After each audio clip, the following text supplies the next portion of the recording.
Welcome to Choice Classic Radio, where we bring to you the greatest old-time radio shows. Like us on Facebook, subscribe to us on YouTube, and thank you for donating at choiceclassicradio.com.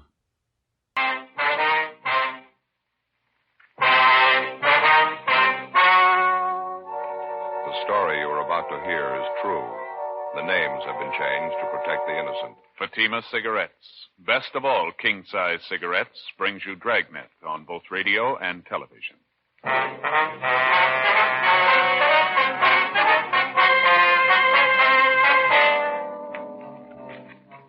You're a detective sergeant.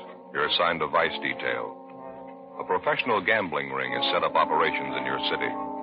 Dozens of citizens are being victimized. The gamblers keep on the move, changing their locations day to day. Your job? Get them.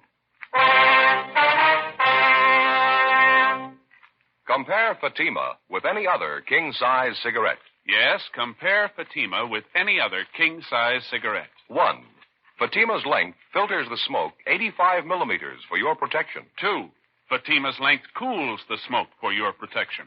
3. Fatima's length gives you those extra puffs, 21% longer than standard cigarette size. Fatima gives you more for your money. And in king-size Fatima, you get an extra mild and soothing smoke, plus the added protection of Fatima quality. Buy Fatima in the bright, sunny yellow pack. Best of all, king-size cigarettes.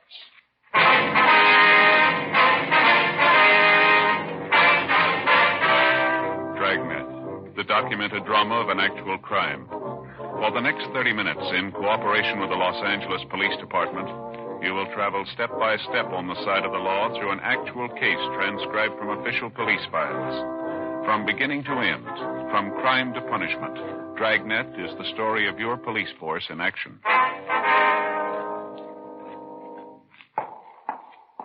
It was Monday, February 9th. It was foggy in Los Angeles. We were working the day watch out of vice detail. My partner's Bill Lockwood. The boss is Lieutenant Bingham. My name's Friday.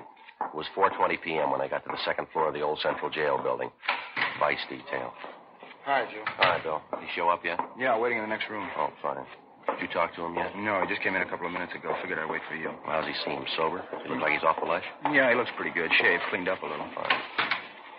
Dave, how are you? Oh, hiya, Friday. Thought I'd drop by and see you. Remember you were talking to me last week about that thing. You hear anything, Dave? Yeah, I think I might have something for you. I think it's what you're looking for. Tried to get you on the phone last night. You weren't in. Well, you should have left a message. Oh, I didn't want to do that. You know how it is. Guess I shouldn't even be coming up here like this. You got some kind of a permanent address, Dave? Phone number? Someplace we can contact you? No, I'm still floating around a little. Now, about this thing we were talking about, what'd you hear? I picked up a little chatter. I think it's what you want. Say, you fellas had your coffee. I haven't had mine. What do you say? Okay, how about the place down at the corner? Fine with me. All right, you want to check us out, Bill? Tell him we'll be back in about 10 minutes. Yeah, fine. Thank you. All right, Dave, we walk this way. Okay. You're looking pretty good, Friday. World treating you okay? Well, I can't complain, I guess. Go ahead. Thank you. Guess we better wait for your partner, huh? What's his name? Lockwood. Oh, yeah, sure. Skipper's got something for us when we get back, Joe. All right. You're looking pretty good yourself, Lockwood. Yeah, real good. You seem to be in pretty fair shape. That pocket full of change sounds healthy. That's not too good. Still got a few dimes to rattle. Hasn't been coming too fast lately, though. You still setting pins down there at that bowling alley? Yeah, uh-huh. A lot of help hanging around, though. They really got to hustle for it. That's so. Oh, yeah. A lot of the alley's changing over to those automatic machines, you know? Mm-hmm. Quite a few guys out. Realize the machines can set pins better than a man can. Hi, Matthews. How are you? Hi, Joe. Hi, Bill. What do you say, John? Not too much. Hey, who's that guy? He works out of the office. Why? Nothing. I thought I'd seen him around. Yeah. No, down this way, Dave. Just a couple of doors. Oh, yeah. By the way, did you hear anything about Tony? You know if he's in town? No, I've been working on it. That dirty Tony. He's not going to show. Go ahead, Dave. Yeah, thanks. Now, why don't you two grab the back table? I'll order up. All right, fine, Bill. Black thanks. with sugar, huh? All right. Cream and sugar for you, Joe? Yeah, that's fine. Bring a couple of those jelly donuts, could you? Okay. All right. Well, what's the story, Dave? What do you hear? I heard about it last night, right after I left the alley. You told me to keep my ears open, you know. Yeah. Said you figured there might be something on that new bunch hanging around the bar down from the alleys. You figured they might tie in with a new bunch of high rollers in town. Yeah. What'd you pick up? I think you figured right, from what I heard anyway. Mm-hmm. Here you go. Have a donut, Dave? Oh, yeah, thanks. You make a fine waiter, Lockwood. Thanks. We don't get a lead pretty soon. I may have to take it up. Dave was just telling me that he figures he might have something for us. He picked it up at the spot down from the alleys last night. Well, like I said, after I was through at the alleys, I stopped by the place and had a couple of beers. Can't afford anything else. A few nickels they'd pay me. Lucky to get enough to eat the way things are going. Yeah, it's pretty rough, I know. Well, what's the pitch you got, Dave? Well, I was sitting there having a beer, and a couple of those new faces were sitting next to me. So I put my ear out and tried to pick up some of the talk. Yeah. I couldn't get all of it, but I did get enough to make out there's going to be a big game tonight. From what I could get, there's going to be a lot of scratch floating around. You hear what it's going to be, Dave? I had to play it careful, you know. Couldn't be too nosy. Yeah, sure. Well, I sat and had another beer, and one of these new monks heard the other guy call him Mike, I think. He asked the bartender for change to make a phone call. He got the change, went over the wall phone. I got up and drifted over that way. I made out like I was watching the shuffleboard. I caught some of the talk. Yeah, what was that? Well, he was talking about some big game tonight. I heard him say to the guy on the other end not to show up before 11:30. Did you get an address? Yeah, He said he'd be back of an empty store building down on Gibbons Avenue. You get the number? 9122. What was that again? 9122, is that right? Yeah. Gibbons, huh? Yeah, I'm pretty sure. As soon as I got out of the place, I wrote it down. Wait a minute. I got it. Let's see. Yeah, 9122 Gibbons. Yeah, that's it. Now, this fellow that made the phone call, you say his name was Mike, is that right? Yeah, that's what I heard his partner call him. He's kind of a short guy, like 35, 36 on the fat side, black hair. Mike Filmer. You know him? Yeah, we've had an eye on him. Thought he might figure in. Not about the size of it, Dave? That all you heard? Yeah, that's about it, Friday. As soon as he finished the phone call, him and his partner left. I finished my beer and left, too. I had to. Couldn't afford another one. Real tough these days. Yeah, well, thanks a lot, Dave. Really appreciate it. Well, don't mention it. You've always done all right by me. Donut sure tasted great. Still hungry. The way I feel, I could take on a 3-inch steak. I'm sorry things aren't better for you, Dave. How about a 10 spot? Will that help you any? It sure will, Friday. Thanks a lot, huh? Really can use it. Well, glad to help you. You're always helping us. You sure make it nice. I mean, you make it nice and easy on a guy. How do you mean? Well, it's always there first. I never have to come right out and ask. What's that? The dough. You always get the pitch, don't you?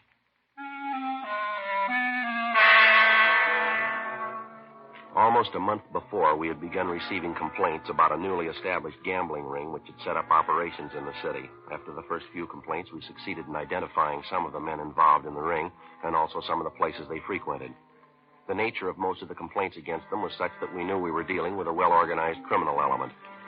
Even if a player happened to win at one of the games, after he left the location, he was beaten and robbed. Despite the fact that we had some of the suspects identified, we still lacked sufficient evidence to prosecute them successfully. The various victims either would not or could not identify the suspects.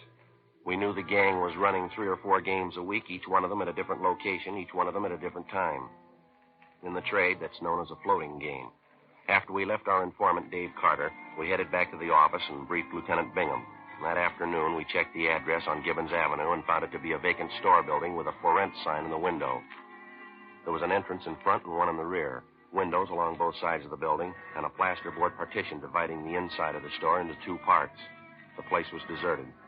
At 10 o'clock that night, Bill Lockwood and I staked out in our car down the street from the store. Sergeant Fred Taylor and Jack Matthews were staked out in their car from another point of observation.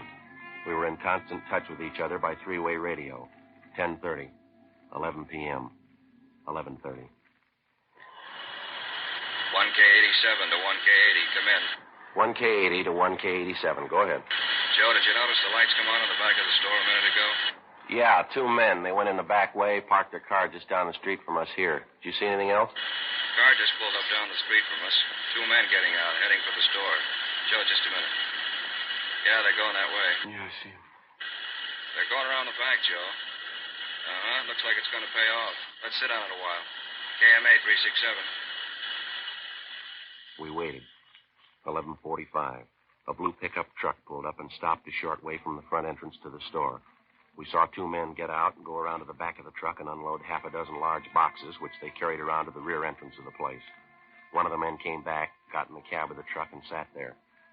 Midnight, 12:15 a.m. Over a period of half an hour, we watched 18 persons arrive from different directions and enter the store from the rear. 12:30, 1 a.m. There were no new arrivals. We waited. 1K87 to 1K80, come in. 1K80 to 1K87, go ahead. Not much activity down here, Joe. Looks like it's pretty well set. What do you think? Yeah, I think we might as well hit it. Same way we laid it out, huh, Fred? We'll wait until Matthews picks up the lookout, the man sitting in the truck. Right, Joe. Jack, you want to go ahead and grab and go away. He's on his way, Joe. Okay, as soon as he picks him up, we meet in front of the place. Bill and I'll take the front. You cover the back. You got that? Okay, Joe. Oh, hold on a minute, will you? Yeah, Jack got him. Bringing him back to the car. Okay, let's go. KMA 367. You got the car keys, Bill? Yeah, let's go. All right. You figure that's the best way, Joe, too, was going in the front? Well, it's probably where the rush is going to be. When Fred goes through the back, they're sure to start for the front. Okay, Joe? Yeah. Jack's got the lookout in our car. He'll wait for us. Right. Now, what do you think about this, Fred? You go around and hit the back door. As soon as they hear you inside, they'll probably start for the front. We'll take care of them there. It's a good idea. Give me half a minute to get back there, huh? Right. Watch yourself. All right, Joe. Let's go.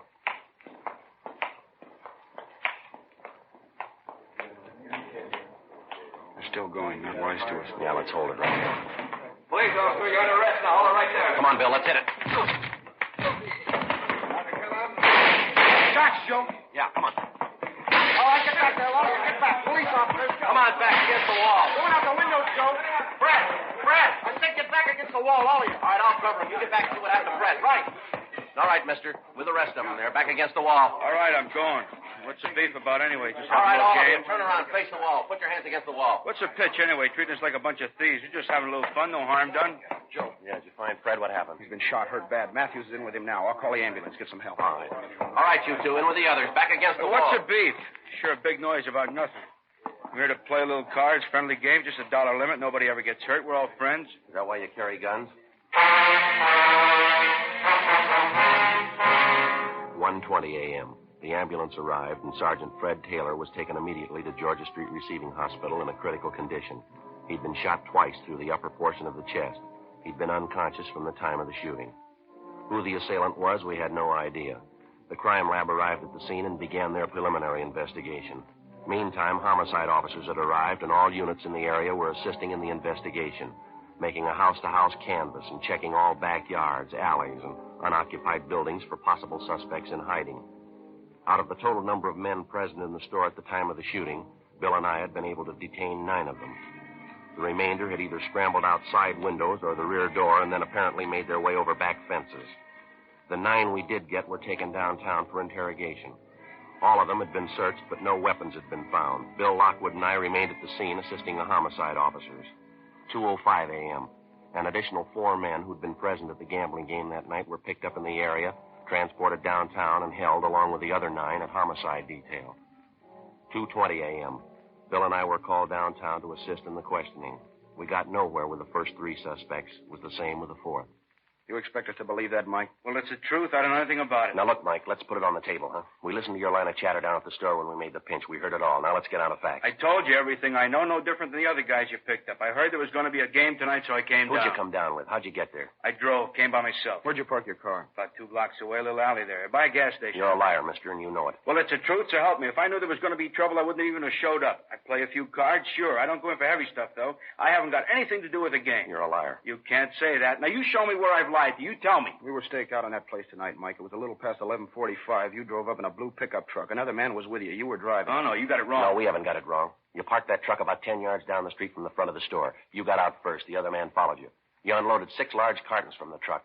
Some of the equipment we found on the store. You took it around back and into the rear door, didn't you? You got it wrong. It wasn't me. It couldn't have been me. Come off it, Mike. The man you were with, we've got him down the hall. The other officers have talked to him. He gave him the straight story. But I didn't come with any other guy. Now, will you listen to me? I knew some of them there. I'll admit that. I came by myself. Now, you listen to me, mister. You get this through your head. Get it once and for all. This isn't a gambling beef anymore. Somebody's been shot. He's been hurt bad. Well, that's not my fault. I didn't shoot him. I don't know anything about it. You know more than you're telling. You lied about coming there in that truck. We saw you. Something else. The truck's been checked out. It's registered in your name. Now, you come up with an answer for that one fast. Well, I don't get it. Maybe my truck is down there. If it is, I don't know how it got there. You're in a jam, Mike. This isn't any misdemeanor rap. I think the sooner you realize that, the better it's going to be for you. You don't have to tell me it's serious. I know that. Now, what do you want from me anyway? You know what we want. You know the answers, and we want them. You're part of that gambling setup. We know that. We know who was there tonight, everybody. We want the names of every one of them. Now, either you got the answer to that shooting or somebody in that crowd has. We're going to get the answer, Mike. Don't make any mistake about it. We're going to get it. Now, what do I have to say to convince you you're talking to the wrong guy? Not according to the man they got down the hall, the one in the pickup truck with you. He gave us the whole story. You hired him to help you tonight. You were going to pay him $20. He helped you haul the equipment to the store, and he was supposed to be the lookout at the front door. It ties in all the way. How about it? All right. Now, you've been calling people liars, huh? Well, he's the liar. The whole lousy story is nothing but a lie. All right, keep quiet. Friday talking. Oh, yes, sir. Oh, all right. Yeah. Okay, thank you. Now, you listen, Mike. Here's a piece of advice. You make up your mind. Now, how do you mean make up my mind? I'm trying to cooperate. You don't believe me. I'm trying to help you out every way I can. I'm only too glad to give you a hand. I know you got a tough job. You got my sympathy. Now, don't you worry about us, mister. From here in, start worrying about yourself. You're going to do a lot of it. I don't know what you're talking about. That policeman, he just died.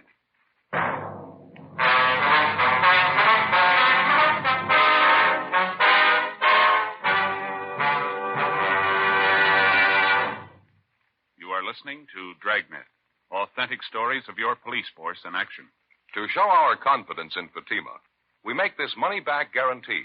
Buy a pack of Fatimas. Enjoy Fatima quality, extra mildness, and superbly blended tobaccos. If you're not convinced Fatima is better than the king-size cigarette you're now smoking, just return the pack and the unsmoked Fatimas by August 1st, 1952, for your money back plus postage. Fatima, Box 37, New York 1. Prove Fatima quality yourself. Compare Fatima with any other king-size cigarette. 1. Fatima's length filters the smoke 85 millimeters for your protection. 2. Fatima's length cools the smoke for your protection. 3. Fatima's length gives you those extra puffs, 21% longer than standard cigarette size. Fatima gives you more for your money. And in king-size Fatima, you get an extra mild and soothing smoke, plus the added protection of Fatima quality. Ask your dealer for Fatima in the bright sunny yellow pack. Best of all, king-size cigarettes.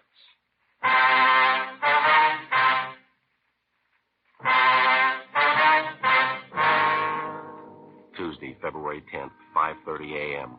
Sergeant Fred Taylor had died at approximately 5:22 a.m. Cause of death was listed as hemorrhage and shock due to the 2 gunshot wounds in the chest. Officers from the medical detail had rushed Taylor's wife from his home to the receiving hospital. She was with him at the time of his death. Unfortunately, he never regained consciousness. 5:45 a.m. While the investigation went on at the scene of the murder, Bill Lockwood and I continued our interrogation of the suspect, Mike Filmer. Another hour of questioning, and he still refused to tell us anything.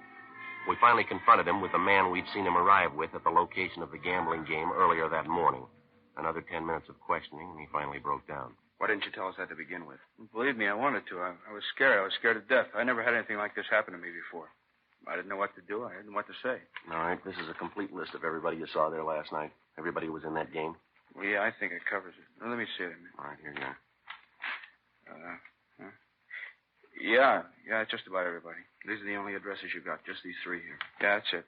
No, I'm not lying now, believe me. Those are the only ones I know of. All right, so you had a hand in the game. You brought in the equipment. You were working for the house. Yeah, that's right. Then who's the boss, Mike? Who's running the game? What about it? Who's running it? Look, I've told you everybody that was there, everybody. He wasn't there that night. He couldn't have had anything to do with it. Mike, we didn't ask you that. We asked you who the boss is. What's his name? Now, how about it? We want his name. But I told you he wasn't there last night. If he wasn't there, he couldn't have had anything to do with it. Look, he's a nice guy. He doesn't want trouble any more than I do. He couldn't tell you You let us figure that out, will you? Now, who's the boss, Mike?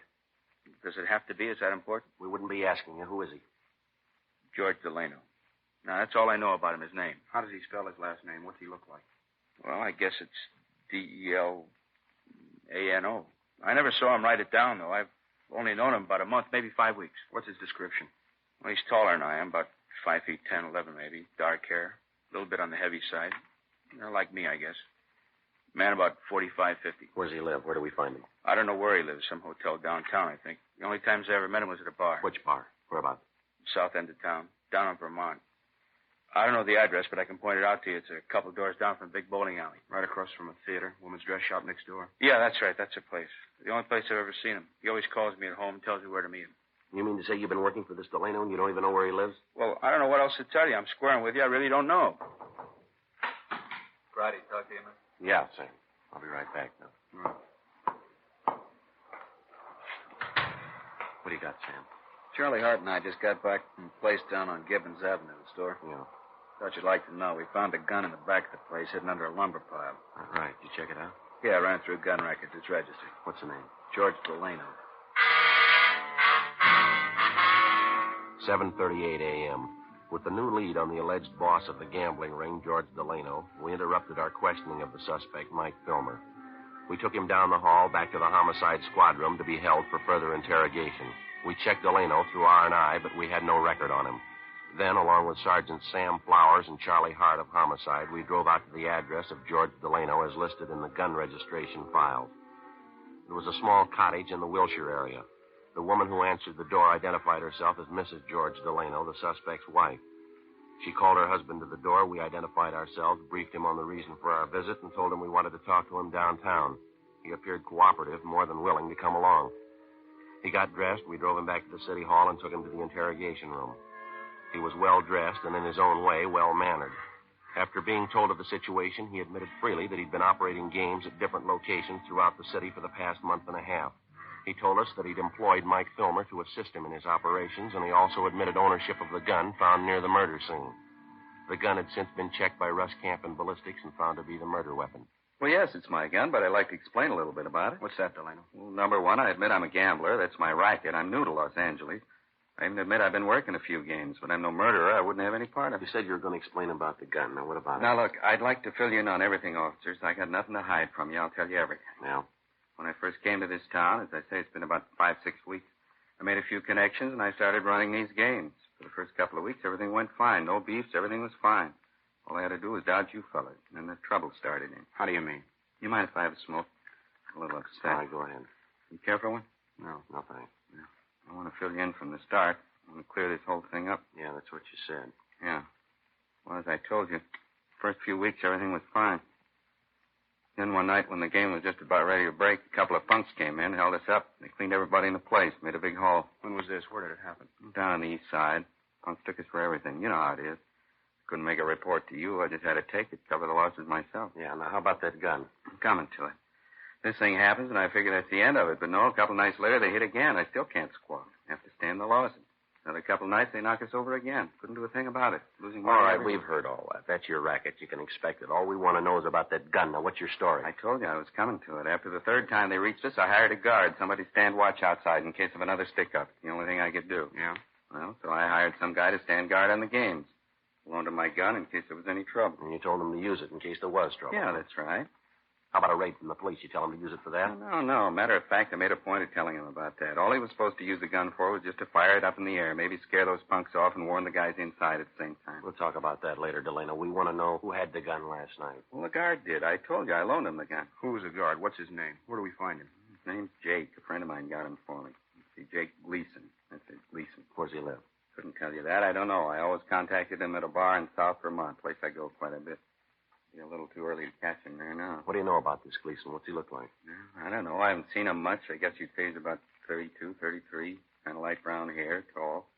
Ex-con, I think. Either he told me or somebody told me he did time. You knew he was an ex-con and you gave him your gun. Well, yeah, but I didn't tell him to shoot anybody. I made a point of telling him that. The dumb jerk, especially shooting a cop. All he was supposed to do was fire up in the air if those punks came around, scare him away. To help me, that's the only time he was supposed to use the gun. I told him. Not much of a story, Delano. Can you prove it? Sure, I can prove it. You can ask Mike Filmer. He'll tell you the same thing. You can ask Gleason himself. That dumb jerk. Mike said he wasn't too sharp, a little punchy, wasn't quite right in the head. What's that? I said he was a little punchy, he wasn't quite right in the head, Gleason. You mean you met him in a bar? You didn't know anything about his background. You knew he was an ex-con. You had an idea he wasn't too sharp. Maybe he wasn't all there. Is that right? Yeah, that's about it. And you put this man in a spot where you knew he'd be in trouble, and then you gave him a gun. Is that right? How about it, Delano?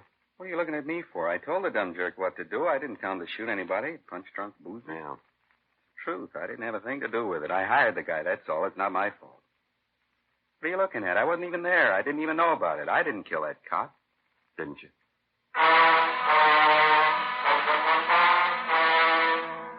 9:23 a.m. We continued questioning George Delano. He told us that he'd instructed Jake Gleason, the ex-convict, to stand guard at the rear of the store where the gambling games were held. He insisted that his instructions to Gleason were that if he had to fire the gun at all, he was to fire it in the air, and then only as a warning signal in case of robbery attempt. Delano was detained by homicide officers pending further investigation. We checked the name and description of Jake Gleason through R&I and found his record and mug shot. We showed the mug to Delano, and he identified it. Gleason's record showed him to be on active parole. 10:30 a.m., we contacted the parole office. They gave us his address, and Bill and I checked it out, the second-rate hotel on South Flower Street. The manager told us Gleason had left the hotel about 7:45 that morning and that he was not expected back until after 6 o'clock that night. He also told us there was a chance we might locate him in one of the bars around the neighborhood. 10:45. We started making the rounds of the bars in the immediate vicinity. The third place we stopped at was practically deserted. The jukebox at the back of the place was turned up to full volume. There was a smell of disinfectant, whiskey, and stale perfume. There was one customer drinking at the far end of the bar. It was Gleason. Stand up, Gleason. Police officers. All right. Shake him down, Bill. Clean, Joe. All right. Hands in back of you. Yeah. You want to kill that jukebox, Bill? Yeah. All right, you know why we want you. Yeah, I know. Knew there wasn't any sense running. I knew you'd be around. All right, let's go. Could you do me a favor? I mean, wait a minute, just a minute. Yeah? Just like to tell you I didn't mean it. I guess it's my own fault. I shot him. I shouldn't have had the gun, shouldn't have taken the job. I shot him. I didn't mean it. All right, come on. There ought to be a way, don't you think? I mean, there really ought to be a way. What's that? I didn't mean it. No reason to kill him. I didn't even know him. I just keep thinking there's only a way if I could take it back again, you know? Yeah, we know. I mean, if I could go back and change it, make it all different. I mean, right from the beginning, I wouldn't even look at a gun. I'd change everything. You bet I would. I wouldn't even look at a gun. If I only had the chance, you know? Second chance. There ought to be a way, second chance. You started with a gun, Jake. Yeah? You never had a first one.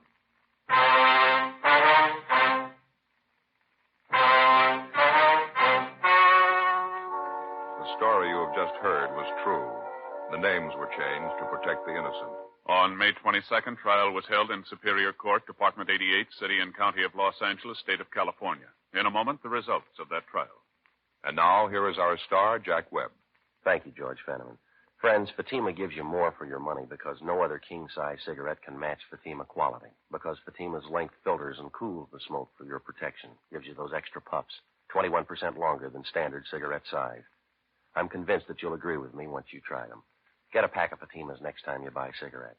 Fatima, an extra mild and soothing smoke. Best of all, king-size cigarette.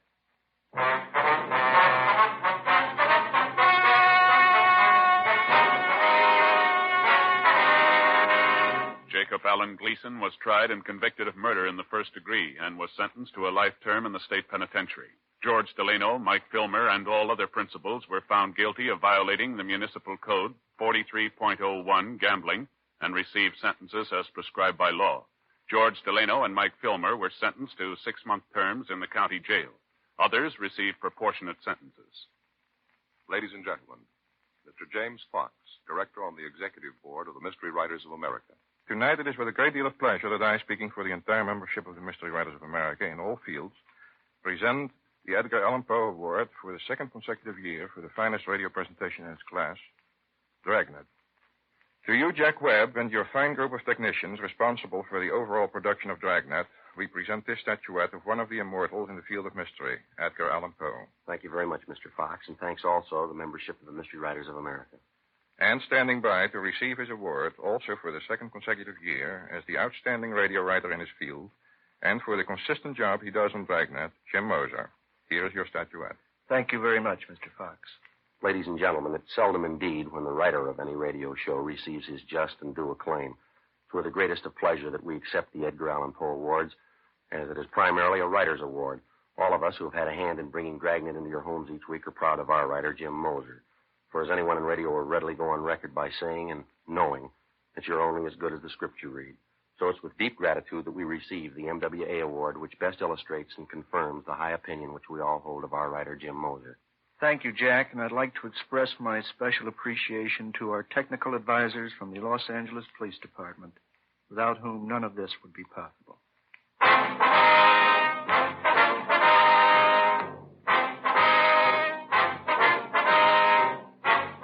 You have just heard Dragnet, a series of authentic cases from official files. Technical advice comes from the Office of Chief of Police W.H. Parker, Los Angeles Police Department. Technical advisors Captain Jack Donahoe, Sergeant Marty Wynn, Sergeant Vance Brasher. Heard tonight were Martin Milner, Eddie Firestone, Whit Connor. Script by Jim Moser. Music by Walter Schumann. Hal Gibney speaking. Fatima Cigarettes, best of all king-size cigarettes, has brought you Dragnet, transcribed from Los Angeles. Now, Now, it's Counter Spy on NBC.